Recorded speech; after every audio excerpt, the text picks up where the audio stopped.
Hello बच्चों, once again you are most welcome my YouTube channel.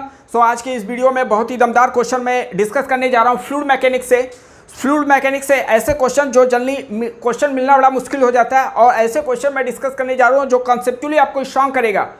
और एक जो क्वेश्चन है वो यूट्यूब मैनोमीटर से लिया हूँ, या ये समझो फ्लूइड से रिलेटेड, प्रेशर से रिलेटेड क्वेश्चन है। ओके, अब समझना क्वेश्चन क्या है।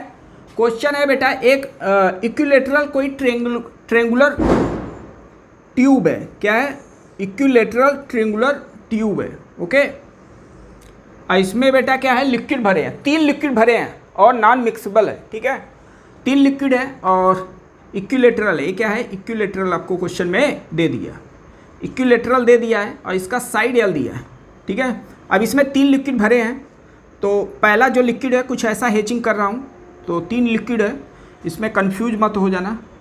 और इसका हैचिंग को डॉटेड कर दिया हूँ, फिर यहाँ से तीसरा कोई लिक्विड ऐसा है। क्लियर है? ए क्वेश्चन में दे दिया है, ए अपने आप में क्या है, एक्स है, तो ए बेटा कितना हो जाएगा, एल माइनस एक्स हो जाएगा, कुछ ऐसा ही होगा। एक क्वेश्चन में केवल एक्स ए ही दिया है, ए भी अपने आप में एक्स ही है और ए भी अपने आप में एक्स है बेटा, तो ए कितना हो जाएगा, इक्विलेटरल है तो एल माइनस एक्स ए भी होगा। क्लियर है इतना? अब ये बेटा 3 लिक्विड इस इक्विलेटरल ट्रायंगल ट्यूब में दे दिया है। ओके, अच्छा, अब दूसरा इक्विलेटरल ट्रायंगल साइड भी दे दिया और आपको ये सब क्वेश्चन दे दिया था, ए एक्स था, एल माइनस एक्स, वो तो ज्योमेट्री सब निकल दिए। अच्छा, अब रही बात ये जो डेंसिटी इसमें है, इसमें क्वेश्चन में बोला है तीनों जो लिक्विड है डेंसिटी वो किस में है, तीनों लिक्विड का डेंसिटी अलग अलग है, और डेंसिटी इसमें क्वेश्चन में दे दिया है किस में है, एपी में। तीनों लिक्विड का डेंसिटी किस में है, एपी में, ये क्वेश्चन में दे दिया है। तो आपसे क्वेश्चन में ये पूछा है एक्स बाई एल का रेशियो। ओके, तो एक बार पॉज करके क्वेश्चन आप देखें और समझें और एक बार ट्राई करें, बिकॉज जब आप ट्राई करते हैं उसके बाद आप सोल्यूशन जब पकड़ में बनता है तो दिमाग में आपका रिटेन रहता है। ओके, तो वही चाहिए आपको। अब देखो 3 लिक्विड दिया है, तीनों क्या है, एपी में है। एपी का इक्वेशन मुझे मालूम है, जैसे ए प्लस डी ऐसे ही तो होता है, ए प्लस 2d ऐसा ही होता है, तो ऐसे यहाँ भी कंसीडर कर लिया। बट बी केयरफुल, जिसका डेंसिटी हाई होगा वो कहाँ पे होगा, नीचे होना चाहिए ना, यही समझना है। तो लेट, अच्छा, इसका डेंसिटी मैं लेट कर लिया रो है, ऊपर वाले की डेंसिटी क्या है, रो है, और ऊपर वाला हल्का चीज़ क्या होगा, ऊपर फ्लोट करता है, जैसे आइस पानी पे फ्लोट करता है, उसका डेंसिटी क्या है, लो है। तो ये आपको कंसीडर करना होगा, ये आपको समझना होगा, बिकॉज क्वेश्चन में केवल यही बोल दिया है कि इसका डेंसिटी किस में है, एपी में। तो ऊपर वाले को, जिसका कम डेंसिटी था उसको ऊपर वाले को कम डेंसिटी रो लेट कर लिया, और ये क्या है, इसके नीचे है तो इसका डेंसिटी कुछ हाई होगा, रो प्लस डी लेट कर लिया। ठीक है, किस में आना चाहिए, एपी में आना चाहिए, और ये इधर आ रहा है, ये इसके नीचे आ रहा है, तो इसका डेंसिटी मैं लेट कर लिया बेटा, वो कितना है, रो प्लस 2d है। अब देखो क्या एपी में बन गया ना, एपी में तीनों डेंसिटी बन गए। चलो अब इसको सॉल्व करके आपको एक्स बाई एल का रेशियो निकालना है। आपको मालूम है अगर हॉरिजॉन्टल पॉइंट है, ए लेट कर लिया पॉइंट, एक बी लेट कर लिया, ठीक है ना, दोनों पॉइंट पे प्रेशर क्या होगा, इक्वल होगा। यहाँ पे P A equal to P B लिख लो, नहीं तो दूसरा एक कंसेप्ट और बताया हूँ बेटा कि अपवर्ड जाने पे प्रेशर डिक्रीज, तो ऊपर जाने पे माइनस लिखो और नीचे आने पे प्लस लिखो। जैसे किरचॉफ लॉ में पोटेंशियल, करंट के डायरेक्शन में जाने पे पोटेंशियल डिक्रीज, तो वहाँ पे पोटेंशियल को निगेटिव, ऐसे यहाँ भी करते हैं। बट मैं ट्राई कर रहा हूँ ए पॉइंट और बी पॉइंट पे दोनों का प्रेशर इक्वल कर सकते हो, जो आम स्टूडेंट समझ रहे हैं। ठीक है, उससे भी कर सकते हो, आएगा वही। चलो ए पॉइंट पे प्रेशर लिख रहे हैं, तो ये इधर क्या होगा, pressure rho g h, pressure क्या होता है, rho g h. Be careful, h जो है बेटा वर्टिकल हाइट है, और ये इक्विलेटरल ट्रायंगल है, ये एक्स है, तो हाइट में एक्स नहीं लिखना है, कौन सा हाइट लेना है, वर्टिकल हाइट। तो क्या लिखोगे, इसका डेंसिटी पहले लिखो, डेंसिटी कितना है बेटा, रो प्लस 2d, रो जी हो गया, एच अब कौन सा लोगे बेटा, वर्टिकल। अच्छा, ये हॉरिजॉन्टल है, इतने पोर्शन का कोई इफेक्ट पड़ने वाला नहीं है, यहाँ पे प्रेशर सब जगह सेम ही होगा, तो केवल इसी के वजह से आया, समझ में आया, जो वर्टिकल रो जी एच के वजह से आएगा ना, तो एच तो इसमें है ही नहीं।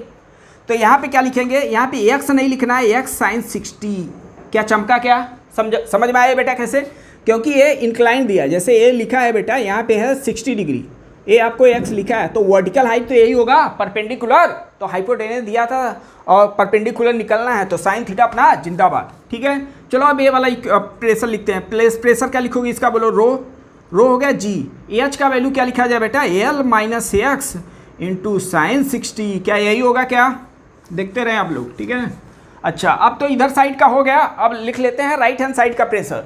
तो राइट हैंड साइड का प्रेशर इसका लिखो, ए भी वर्टिकल हाइट लोगे तो ए भी देखो 60 डिग्री बन रहा होगा, तो एक्स साइन 60 हो जाएगा इसका परपेंडिकुलर।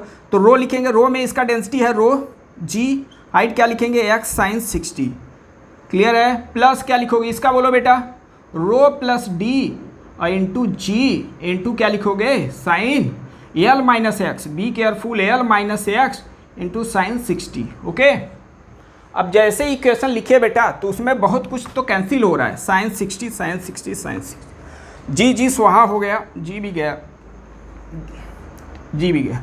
अब जो बचा उसे पहले लिख लेते हैं, तो rho plus 2d into x plus rho l minus x बोलो equal to rho into x plus rho plus d और इंटू क्या लिखोगे बेटा एल माइनस एक्स। क्या यही होगा क्या बेटा? चेक करो, क्या यही होगा?